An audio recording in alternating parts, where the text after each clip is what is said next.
And welcome everyone to another great edition of Maxin TV. I have here Curtis Scoon. Real honor and privilege to have you on the show. Welcome. Thank you, Max. I'm honored to be here. And, you just launched recently Schoon TV, which is we're actually going to get into how you even started into the broadcasting world because did you always imagine you were going to get into broadcasting? No, I didn't imagine I was going to get into filmmaking, mental health, or broadcasting, any of these things. They're just natural developments from my reactions to things going on in my life and in society. Yeah. For those who don't know, Curtis is responsible for a lot of film productions, which you actually just came out with recently, right? Um, yeah. Well, yeah, I did the poster right behind me, Black, White, and Blue. It's a film I made, independent film that I financed and produced, did the interviews. It's about race, politics, and police. I released it about 3 years ago, 4 years ago, 3 years ago, and it received 5 stars on Amazon. You can go to the website, black, white, and bluefilm.com and check it out. Or you can go to my media, my news platform, which is scoontv.com, and check the film out there. Right, and we will be leaving links down below. So why don't we start from the beginning? So where did you grow up originally? And yeah, why don't we start from there? Where did you grow up originally? Well, I grew up in Hollis, Queens, and I'm a Queens native. There we go. I went to Catholic school. As a matter of fact, I didn't live too far from where Donald Trump grew up in Jamaica Estates, about 3 miles away. Yeah. Right. Of course, right? Of course. Hmm. You're actually not too far from me, actually. I'm in Teaneck, New Jersey. Okay. Yeah. Yeah, for sure in New Jersey. But yeah, I grew up in Queens. I I came up I guess some could say the rough way. I got a colorful history, but the thing that I'm most proud of is how I overcame those obstacles Yeah. and turned my life around. Um, I currently employ upwards of 40 people, contractors and W-2 workers.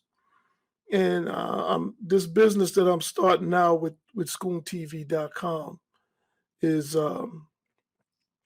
it's fascinating because I have my own server.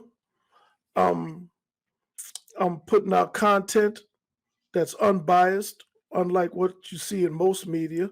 You can Right. go to one network and see one topic, one subject matter, one narrative, and go to another and there's the opposite. But it's all there on my site with my town hall, and I have my own server, like I said, and I get visitors from all over the world. I was fascinated yesterday because there were people in Poland, Romania, New Really? Zealand. Yes, Wow. I was I had visitors from 6 continents on Gosh. the Wow. site yesterday, and I'm very proud of that because I'm getting the word out about certain things. You know, I employ several journalists, great writers. Many have written for Wall Street Journal, Forbes, Wow. Playboy, Daily Caller, and now they write for me on Schoon TV, Yeah. and I'm proud of that. And I also write myself, you know, so I do a lot of things. And as you know, Max, because you've interviewed them, I work with Coleman Young up in Detroit. Correct. Yeah. He's currently running for city council at large. Yeah. He's the And, man. I love that guy. and he's in the lead. You know, it looks like he's going to get elected. I'm the executive director of his educational foundation up there, the CAY2foundation.org, where we get STEM training to youth in Detroit public school systems. We've partnered with DPS.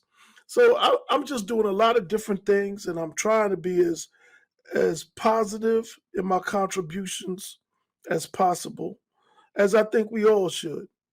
Yeah, it's really remarkable. You're really like a walking example of what you really can accomplish in your life and be very successful at it. You know, you mentioned Playboy. I think it, you know, is that really where, from the research that I've done, that's where you got your start? You wrote an article for Playboy magazine. Is that correct? Yeah, you I'm like, wait, know, first of all, there are articles in Playboy magazine? yeah, and Wow. you'd be surprised. Yeah. There's some really good articles in there. At least they used to be. I haven't read it in a while, but I'm gonna give your viewers the story behind that, the backstory, right? What happened was I made headlines, and I was wrongfully accused of a crime. And one of my philosophies is that a blessing and a curse are one and the same, the difference being in the application. So even though it was a dire situation and a very tumultuous period in my life, I figured out, I thought, how could I use this to my advantage?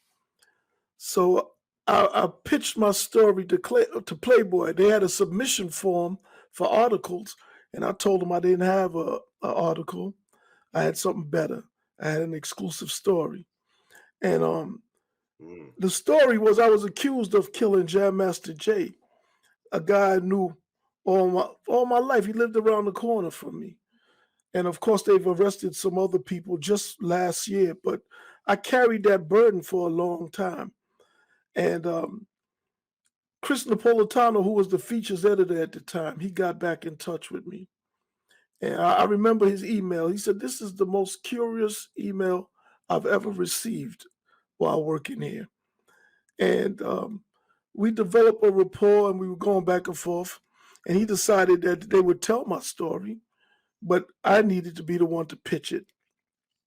So I did. I pitched it to all the big wigs at Playboy on a conference call, and they decided to go with the story. But part of that pitch, I negotiated um, for me to write my own story, which was a 1,000-word sidebar titled "Framed and Defamed."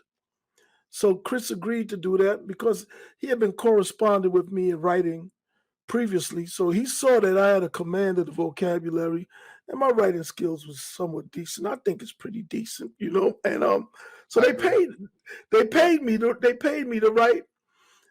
Turns out the Playboy story became the basis for a book that was pitched. I pitched it to Ethan Brown, and he got his first book deal with Random House. It was called Queens Reign Supreme because it told the story of how Queens influenced the world through hip hop. The streets of Queens influenced the artists of Queens, who then influenced the world. So it received a starred review in Publishers Weekly. I owned, I still own 25% of the gross of all revenue from that book across the board. I negotiated that deal myself as well with ICM, which was the talent agency for Ethan. And that book turned into an opportunity for me to produce on television, where BET started airing a series called American Gangster. And the subject of the book, Lorenzo Fat Cat Nichols, turned out to be one of the subjects in the first season of American Gangster. I ended up working with Asylum Entertainment, which was the production company producing the show for 3 seasons. First season as a consultant, second as a co-producer, and the final season I was a full producer for the Jamaican Shower Posse story. Um, Keep in mind that I've never gone to school for journalism, television production, or anything. I just figured things out as they get presented to me, right? So I took my experience from producing with BET and I turned that into making the film Black, White, and Blue. And the story behind that is I was on social media at the time when Trayvon Martin was killed and Black Lives Matter came about and all that. And I didn't really agree with some of the things they were saying. I felt like they were misrepresenting the community that I knew. It seemed like they was talking about different things and their priorities were not in alignment with the everyday black people that I grew up around. because I'm actually from that community, you know. So I made my own film as a rebuttal to all of that. I was actually the very first person to go on record in a film exposing Black Lives Matter for the fraud that they are. And it didn't win me any favors in the entertainment business, I could tell you that. I didn't get any distribution. I didn't get accepted to any film festivals. But it's okay because I don't do things purely out of profit motivation. I do things because I feel that it's right and it's righteous. And if it's meant to be, I will benefit from it. And I can say that I've benefited from the film, not in the glorious ways that some get accolades and the cover of magazines and awards, but it opened a lot of doors for me because that's how I ended up meeting Senator Coleman Young II. I interviewed him for the film. And with that, I got into politics because I backed him when he ran for mayor. I was his largest financial contributor when he ran for mayor, simply because I met him from doing the film. And actually, the film was my introduction to politics. And I started understanding politics and as it relates to the Black community. And what I saw was we definitely don't play the game of politics right. You know, it's more like a popularity thing. You know, you vote for people because you like them. And you like them a lot of times because you're told to like them. And the only thing I'm interested in is results. So I don't claim any political party. I'm not a Democrat. I'm not a Republican. I just want what's best for my community, like everybody else. And if you're not doing that, then I'm not interested in you. I don't hate you or anything, but you can't get my vote unless you do something for me. And I don't mean symbolism or some token gesture or something or acknowledgement, which seems to be all a lot of people care about. This is why I literally love the fact that you're on my show. You are the man. And so you're a purebred entrepreneur, just bottom line. Yes. One major thing that always, gets under my skin is how many people do you know that they want to do something and the only reason they don't do it is simply because they just don't, right? They're like, Hmm. Max, I want to start a podcast. So I'm like, why don't you? They're like, well, I don't know. There's always a million reasons. There's always a million reasons to do something. Yeah. Did you hear what you just said? Like anything you want to do, you get up and you go do it. Actually, It's that is correct. unbelievable. Like you're in the top percentage of people because you simply get stuff done. It's remarkable. Listen, man, prior to me sitting down for this interview, I was paying contributors, promoting my website. When I finish this interview, I'm going back to that. And you just got to take care of business, man. Tomorrow and Sunday, I'll be doing man on the street interviews for my paywall content. I got really great content on my site, man.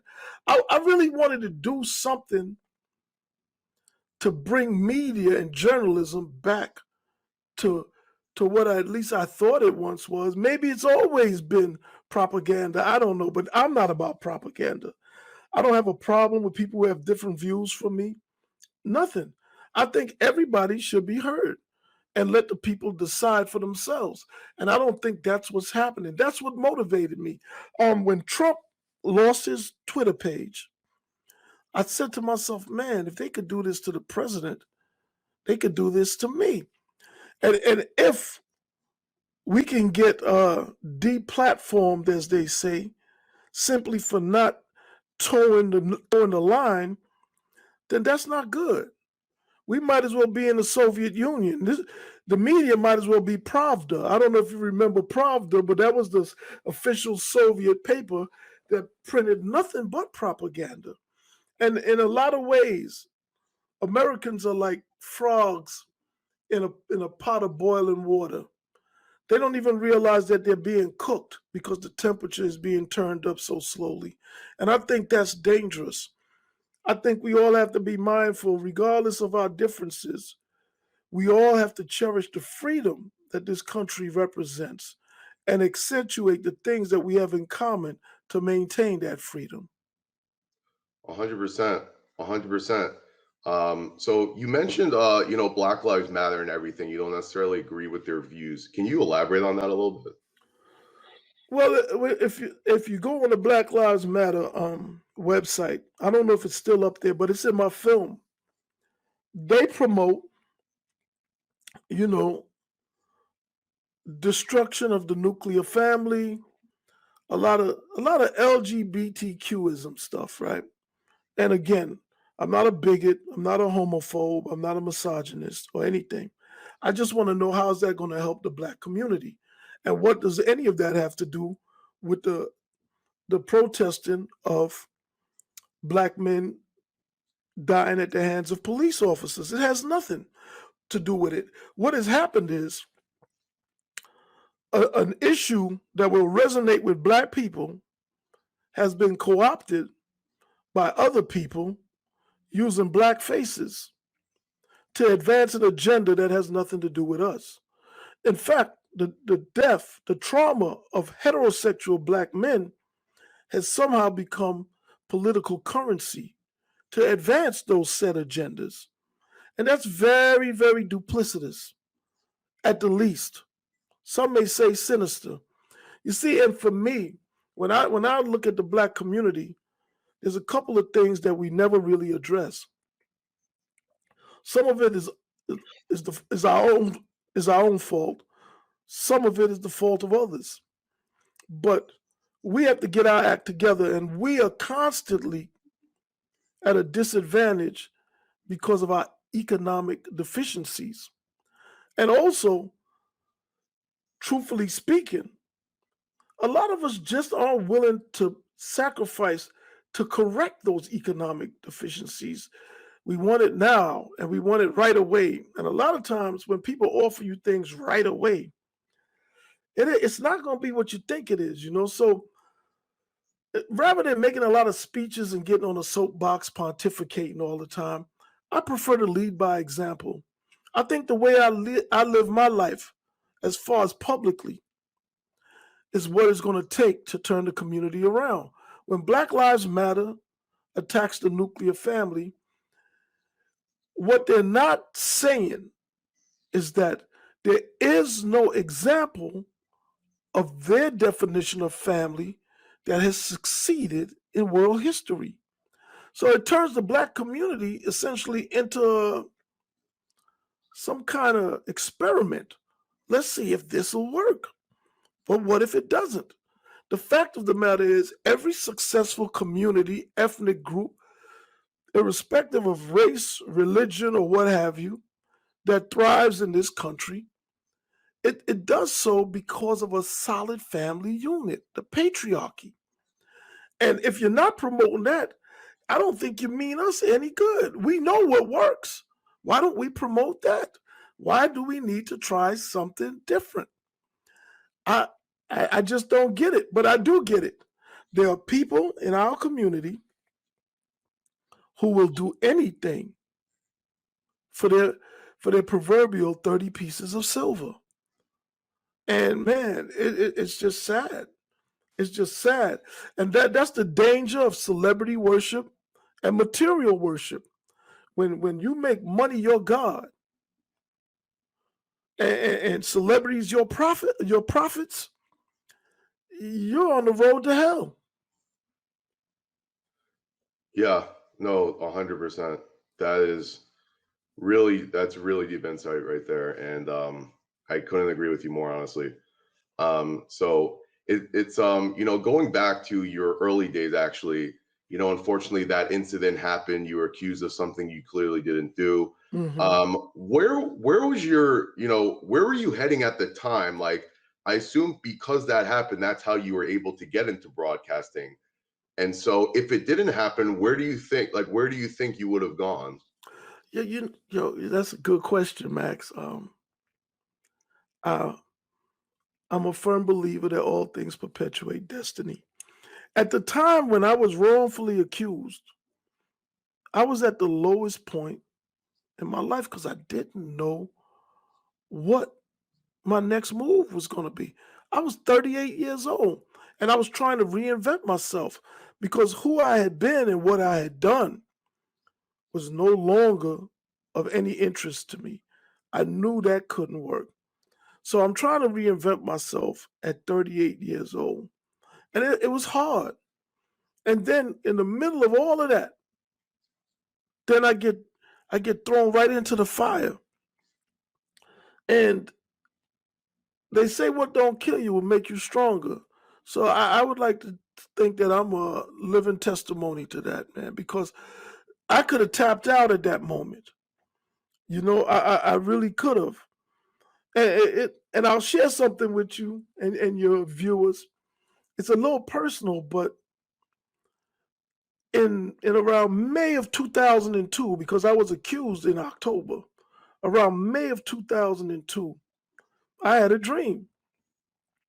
And I dreamt that I was in the audience of a talk show, and the guest was a gypsy psychic.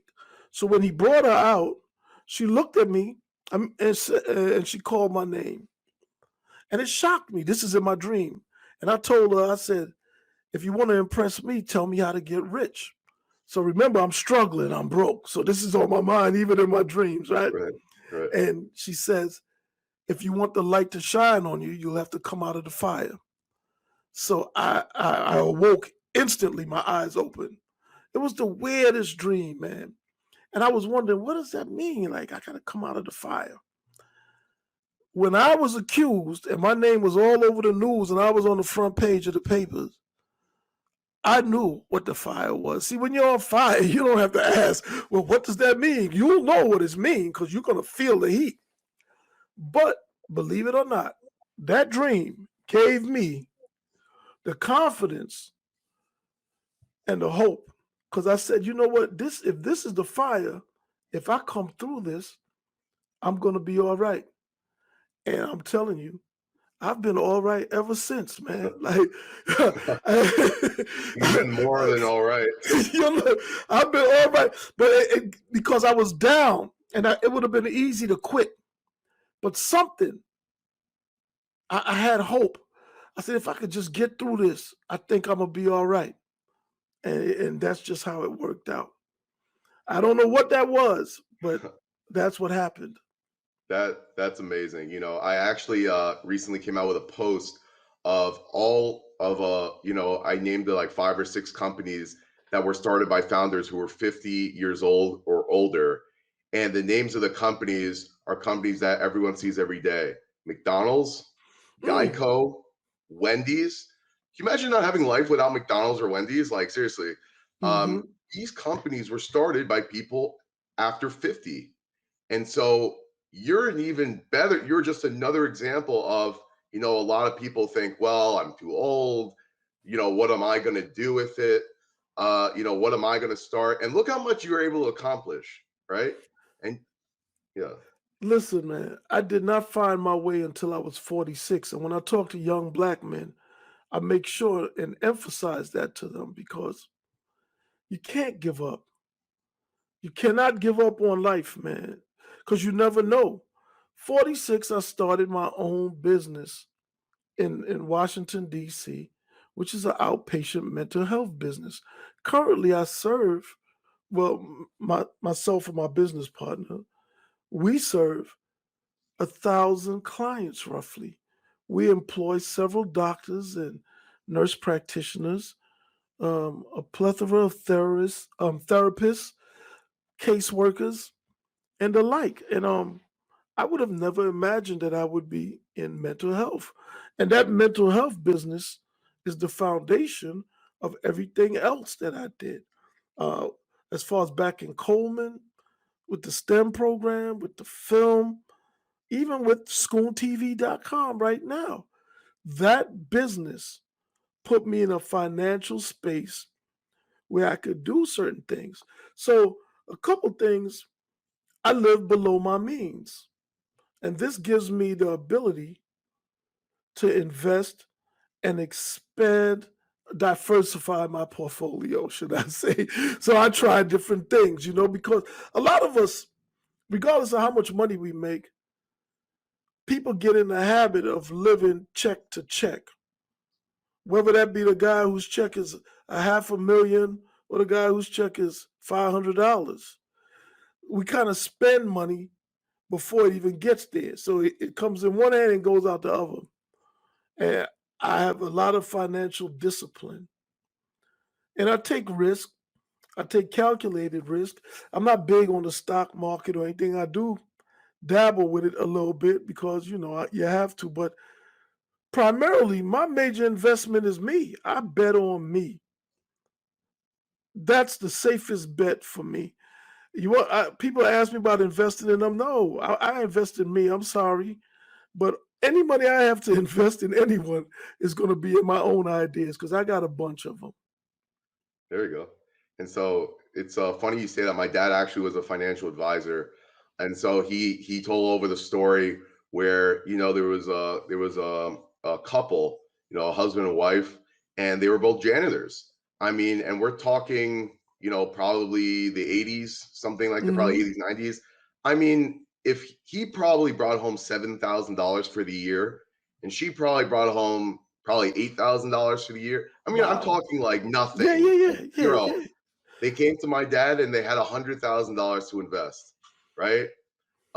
Meanwhile, the guy with the Mercedes, the nice house, the boat, the whatever, calls my dad in a panic. Is like, I need like 200,000, like pronto, you know.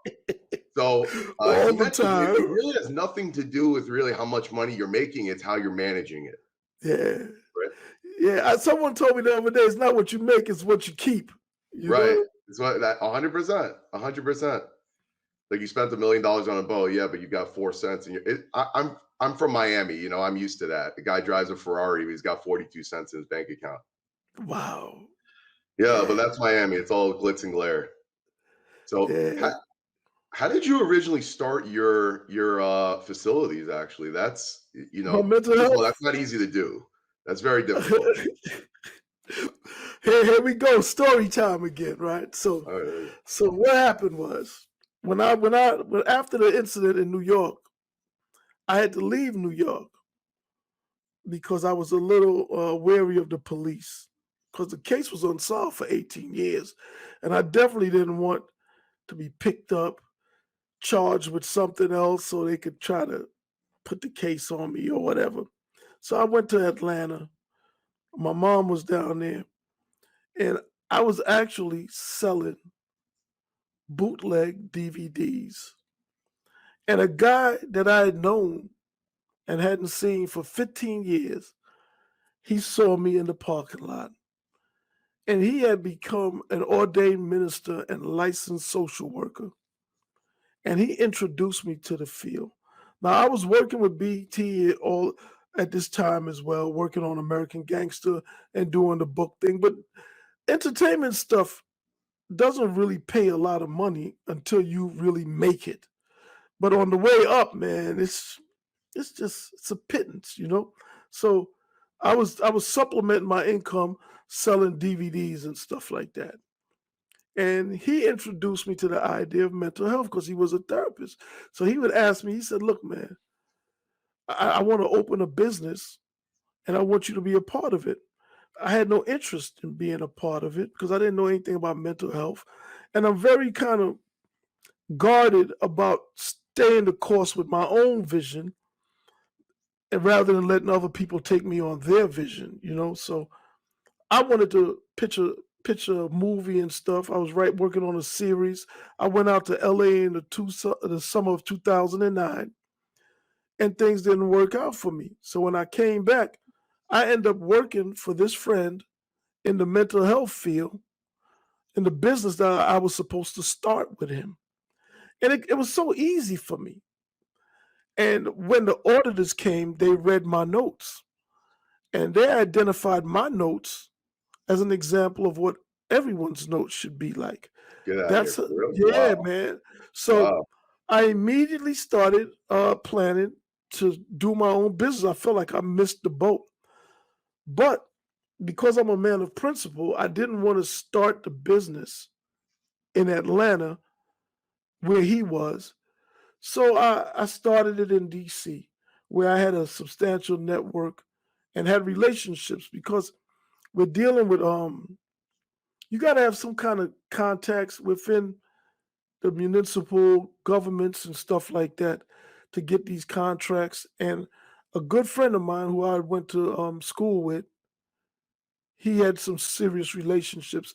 And he had just happened to call me after New Year's in 2010. And I mentioned it to him. And he said, man, I know this person, that person. I said, I'm coming. He knew nothing about mental health. I knew a little bit about mental health. I came to DC on December 1st, 2010 with just one suitcase, moved into an what they call it, a studio apartment, efficiency, and rented furniture. And I made it happen from there. Wow. It's unbelievable. And the rest is history, right?